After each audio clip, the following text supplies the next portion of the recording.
આજે આપણે પગડાનું પાણીની વાત સાંભળીશું. કોના પગડાનું પાણી કે એક એવી પાણીદાર ઘોડીની વાત આજે આપણે સાંભળીશું. આ કોરથી થાળી રમતી મેલી હોય તો નીચે પડ્યા વગર સામી કોર નીકળી જાય એવી અકડે ઠઠ કચેરી ભરાણી હતી. અને ગાઢા અમીલી મલ ઉમરાવો વીરાસનની વાળી હથિયાર ભીડી અને મૂછોના આંકડા ચડાવીને દેહધારી વીરરસ જેવા બિરાજ્યા હતા. કેસર જાયફળ નાખેલા ઘાટા કસુંબાની અંજલીઓ સાથે સુખડીનો ઠુંગો ફરતો હતો અને રાજકવિની પાતળી જીભે અમલ રંગના વધામણા ઉગતા હતા કે રંગ રામા રંગ લખમણા અને રંગ દશરથરા લાલા લંકા લૂંટી સોનમની ભળકતા ભાલા. હે દશરથ પુત્રો, એવા રામ લક્ષ્મણને રંગ છે કે જેમણે ઝળકતા ભાલા લઈને સોનાની નગરી એવી લંકાને લૂંટી હતી.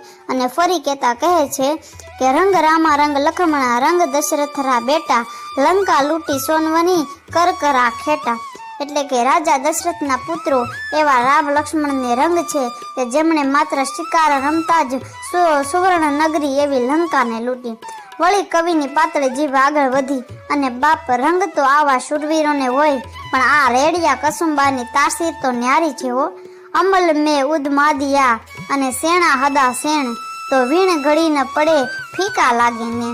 એટલે કે હે અમલ, તું ઉત્સાહ આપનાર અને પ્રિયજનોને પણ પ્રિય છે. તારા વગર સમય વીતતો નથી અને નયનનો નિમણા લાગે છે. ત્યાં તો એક પટેલે આવીને ઘા નાખી અને કહ્યું, બાપુ હવે તો માથે આભ તૂટ્યું છે હો. ધણી બેઠા છતાંય અમે ન ધણિયાતા થઈ ગયા છીએ. આટકોટ ભાડલાના કાઠીઓ સાતી હાંકતા કણબીના દીકરાના માથા વાઢી લે છે. ત્યાં તો સિંહાસને બિરાજેલા જામ જસા અને પડખે બેઠેલ વજીર મેરુ ખવાસના રૂવાળા સડરડ કરતા અવળા થઈ ગયા. આંખો કંકુ વર્ણી બની ગઈ અને થરકત ભુજા ફરકતા અંગ અરુ રોમટાઈ ઉઠે અભંગ. મેરુ ખવાસે હાકલ કરી, એવો કોઈ શુરવીર છે જે કાઠીઓના જડા બીટ કાઢી નાખે એવો રીડ પડે રાજપૂત ન ઉઠે? આમ હાકલની સાથે તો 50 શુરવીરો ઊભા થઈ ગયા. ત્યાં તો બાદા સેતા નામે ઉમરાવે તરવાર લઈ અને જામને સલામ કરી, ઘણી ખમ્મા અને દાતા, આ માથું તમારું છે. આટકોટ ભાડલાની કાઠીઓને વાઢીને ઉછેડી નાખું તો જ હું બાદો સેતો. આમ રંગ છે રંગ બાદા સેતા, જાજા રંગ છે તને. અને કચેરીમાં એવા ભલકારા ઉડ્યા અને બાદો સેતો 50 ચુનંદા સવારો સાથે ચડ્યો. વારના ઘોડા ભાલા પર આભ તોડતા પાંચાળ માથે ચડ્યા. ભાડલામાં પડાવ નાખી બાદા સેતાએ કાઠીઓને સંદેશો મોકલ્યો કે જીવતા મુએલા પકડ્યા વગર પાછો જવાનો નથી તો માટી થાજો. એમાં એક દિવસ હિંગોળગઢના જંગલમાં બાદા સેતાને રાજવીર રોહડિયા અને માણસીઓ ખાચર ભેટી ગયા. બાદો સેતો એમને જોઈએ ઓળખે નહીં. હવે બાદો સેતો એકલો જ શિકારે નીકળેલો, સાથે બીજું કોઈ નહીં. રાજવીરે પૂછ્યું, એ જય માતાજી ભા, આ કોરના અજાણ્યા લાગો છો? તો બાદો સેતો કહે, હા ભા, હું બાદો સેતો જામનગરથી આવું છું. ભાડલા આટકોટના કાઠીઓના તોફાન વધ્યા છે તો આપા ખાચરને પકડી કેમ નથી લેતા? સામા લોકોએ કહ્યું. તો બાદો સેતો કહે, નજરે ચડ્યા ભેગો શિકાર જાળમાંથી સસલું પકડે એમ પકડી લઉં. તમે મને દાદા ખાચરને નજરે બતાવશો? તો પેલા કહે, ભારે કામ થયું, જટ હાલો, હમણાં નદી કાંઠે જ દાદા ખાચર બેઠો છે, મોડું કરશો તો ક્યાંક ભાગી જશે.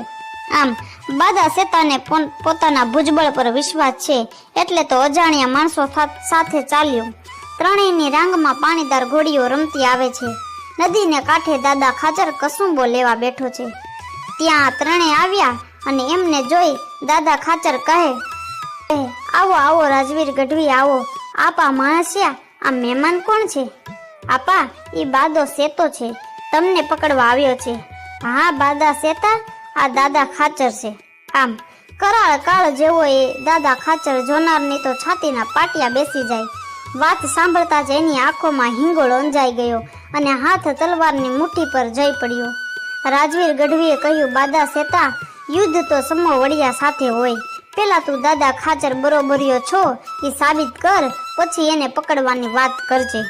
જા, દાદા ખાચર કેવો મરદ છે એના પારખા કરવા છે તો બીડની કાંટમાં ચાલ.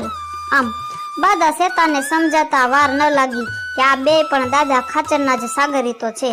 આમ ત્રણેય બાદા સેતાને લઈ અને જંગલમાં ચાલ્યા. કસાઈ વાડે જતા બકરા જેવી બાદા સેતાની હાલત થઈ છે. એ કાળે તો સૌરાષ્ટ્રમાં દીપડાની વિપુલ વસ્તી હતી. જંગલમાં ક્યાં દીપડો છે એની દાદા ખાચરને જાણ હતી. ત્યાં સૌ પહોંચ્યા અને રાજવીર ગઢવી કહે, બાદા સેતા, જો ત્યાં દીપડો સૂતો છે, જઈને પૂંછડું પકડીને ઉઠાડ, પછી તરવારેથી મારી દેખાડ. ડાલા મથ્થો કરાળ દીપડો જોઈને તો સેતાના હાજા ગગડી ગયા. એણે કહ્યું કે પેલા દાદા ખાચર મરદાઈ બતાવે પછી મારી વાત.